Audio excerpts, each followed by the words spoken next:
Hello. I'm going to see if I can unbrainwash people. It's probably not possible given the fact that the brainwashing has been going on for close to 60 years now. But since I was never brainwashed, um, there's hope for you. So, um, I think most Trump supporters are nice and solid, but there's too many of self-proclaimed Trump supporters who are gutless. And the reason they're gutless is because they've been conditioned to think that if they can't see something happening, then it's not happening. So I'm going to tell you a tale of two spooks, and one goes back in time, and one is in the present time. So in World War II, the most important operation of the war was the invasion of Europe from England, from Great Britain, and it was D-Day. So what we had to do is we had to convince the Germans that we were going to invade at Calais, from Dover to Calais, and the reason we wanted them to do that is so that the Normandy invasion would be a surprise. And the operation to fool the Germans was mostly successful.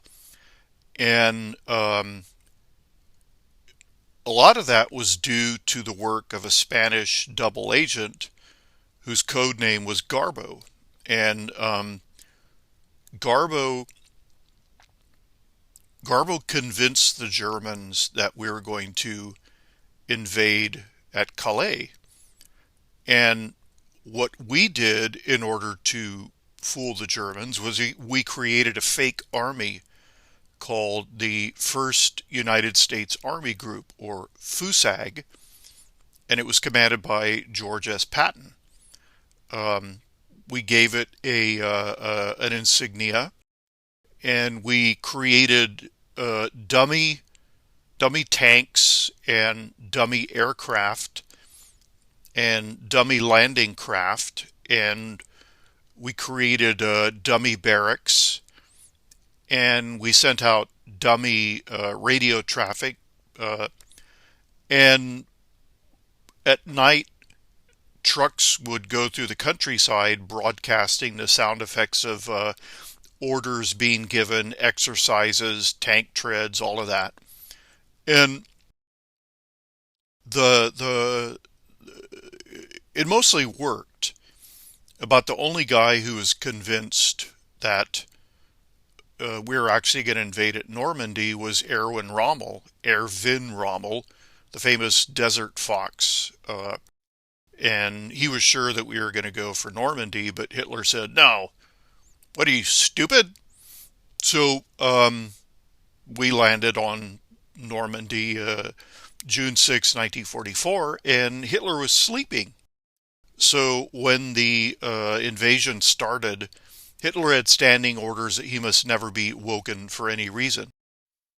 So Rommel couldn't tell Hitler, and Hitler ran a completely centralized armed forces, and nobody knew what to do until Hitler woke up from his nap. So Garbo was the most important spy of World War II, and he was even after the invasion, the Germans were convinced that Garbo was real, so they awarded him some form of Iron Cross, and we also awarded him something. Um,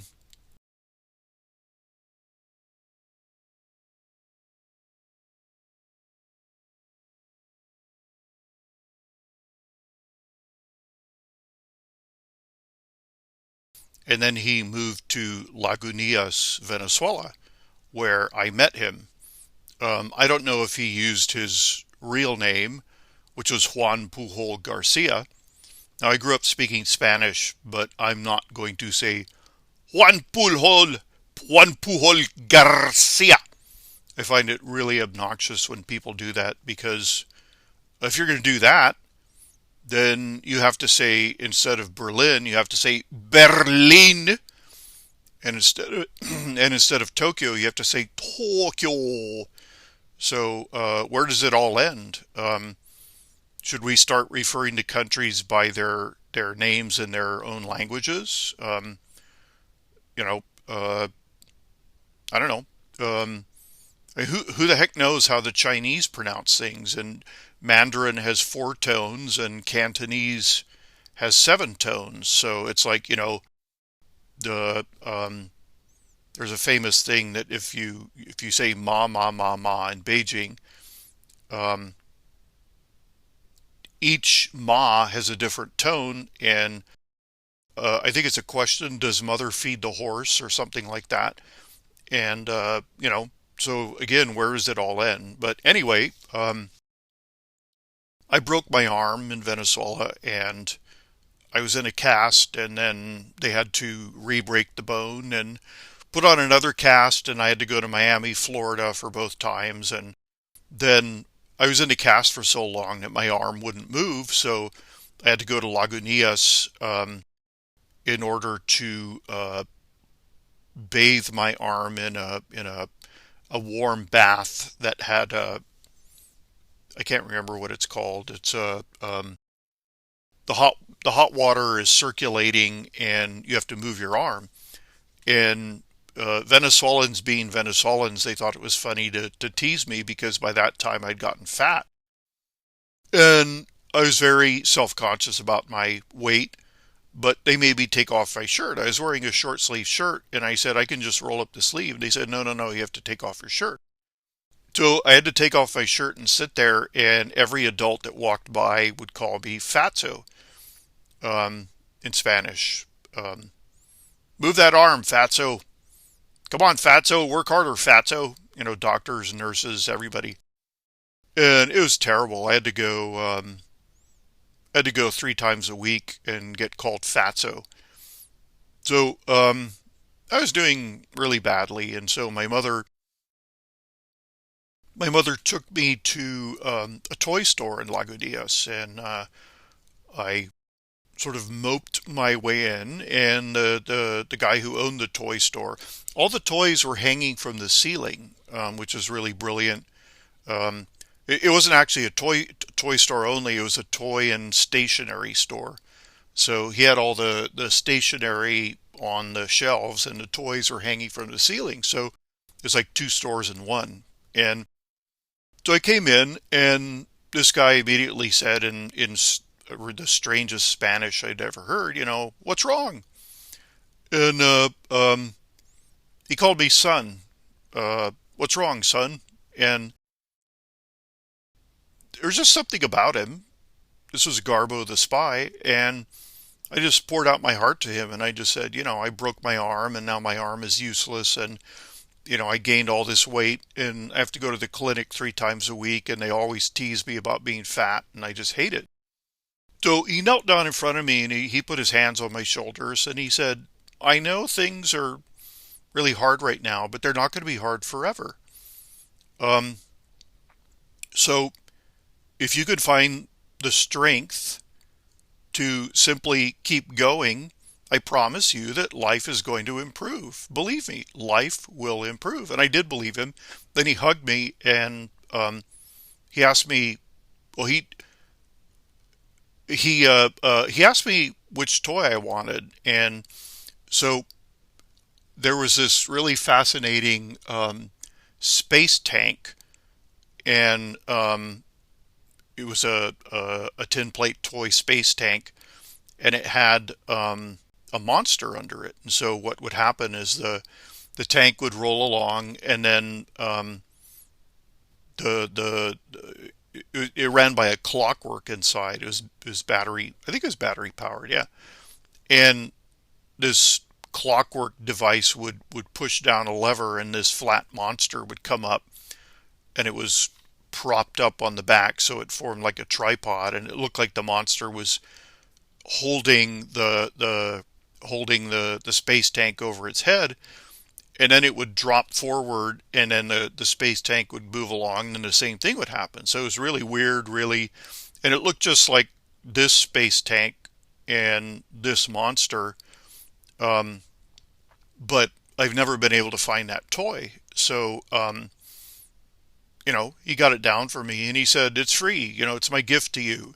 So I never forgot him, and then later I found out it was Garbo the spy. And, you know, there's no doubt. I mean, I located the store, and I remembered his face and everything. So, the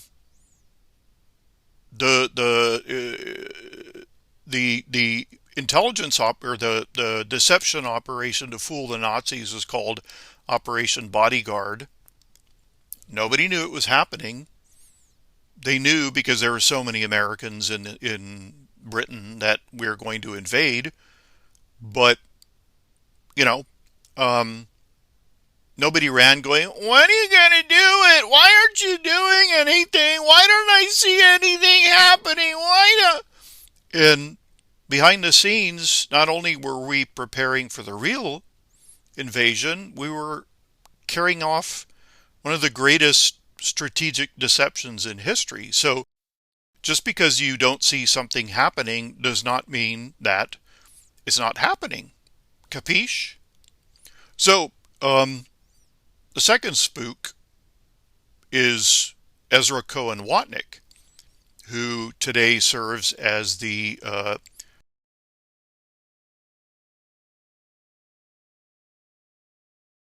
and there's a picture of him. There's only two known photos of him, and there was a picture of him put out a long time ago, and I never posted it because it was unconfirmed. But now you can see that it's the same man. So the first picture is Ezra Cohen-Watnik before he became a spook, and you could see he's very young and gentle looking. And then we see after Ezra Cohen-Watnik became both a spook and a trained soldier who was a member of the Defense Clandestine Service, we can see that now he looks like a killer. Not a killer that you're afraid of. It's that, no better friend, no worse enemy. Ezra Cohen-Watnik first totally concealed the fact that he was in the Defense Clandestine Service. Nobody knew that until he became a member of the Pentagon. And we don't know what he actually did as a member of the Defense Security Service. No, Defense Clandestine Service. So nobody was saying, "Why aren't we hearing anything from Ezra Cohen-Watnik? Why isn't anything happening? Why is this?" A whole bunch was happening. He was in Afghanistan behind enemy lines, and he was doing a lot more than that. He was in Haiti, and you got to hear the stories I've heard about what he was doing in Haiti. Ooh. So, just because you can't see something happening doesn't mean it isn't that nothing's happening. So you gotta unbrainwash yourselves, and then you go, "But I'm impatient. I'm impatient." You're impatient and impatient. I know. Well, I don't care. You're not 5 years old. Trump is dealing with the greatest crime ever committed in American history. And what? The election was November 3rd. And you're wondering why he hasn't fixed everything in 2 weeks? I mean, you're brainwashed. Your brain isn't functioning. You have to. I mean, you have to have somebody slap you across the face and say, "Stop this." You know, cut it out. you're acting as crazy as the other side. I mean, some guy said in my the comments on my last thread, we got to stop this now. The citizens got to take control of this. And it's like, oh, what a great idea. So that means that you're going to force Trump to like give the order to mow you down. Brilliant.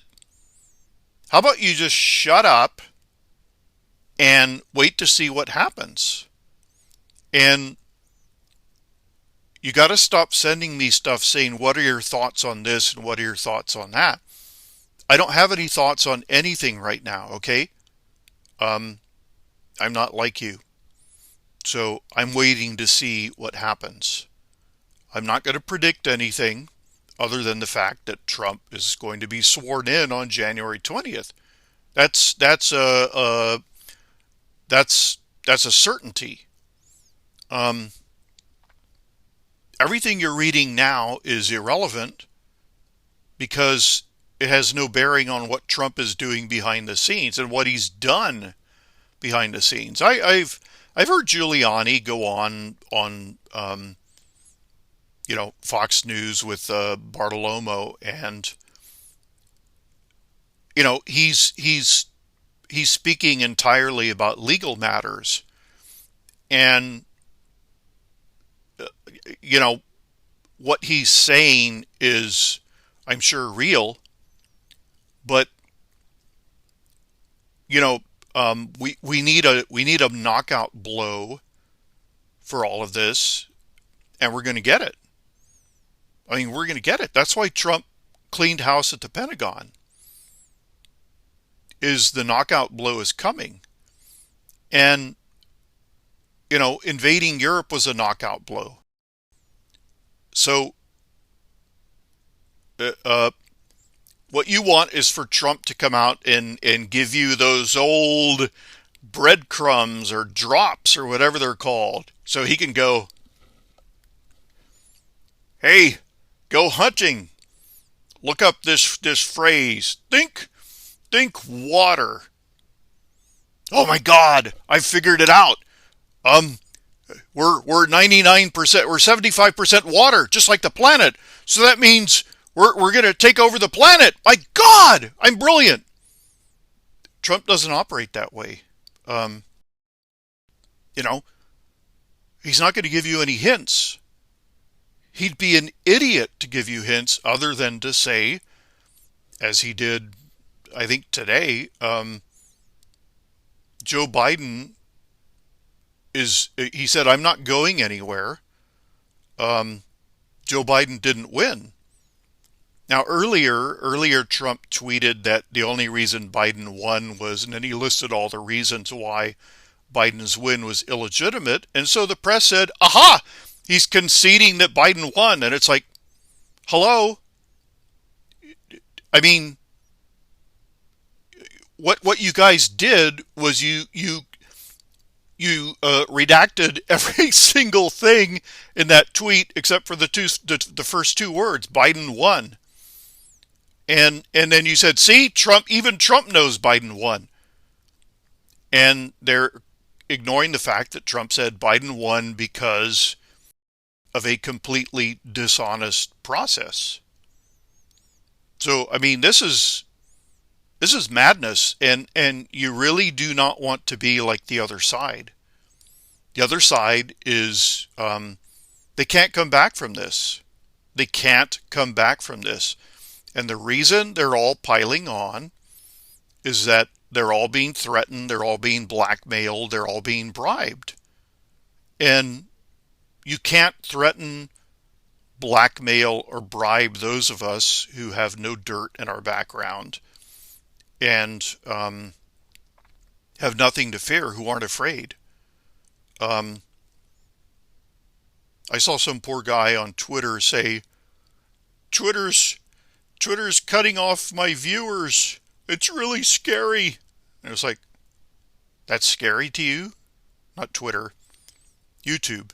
YouTube's cutting off my viewers. That's really scary. This is getting real, man. That's the worst thing that ever happened to you. My God, you are a lucky, lucky man. Um, but you're lucky. I mean, I'm glad you're lucky. If YouTube shaving off your members number is the worst thing that ever happened to you, that's uh, that's a hell of a charmed life you've led. Boy, I wish I could be you. Um, but I ain't, and I ain't brainwashed. So knock this stuff off, okay? Now is not the time for it. Click.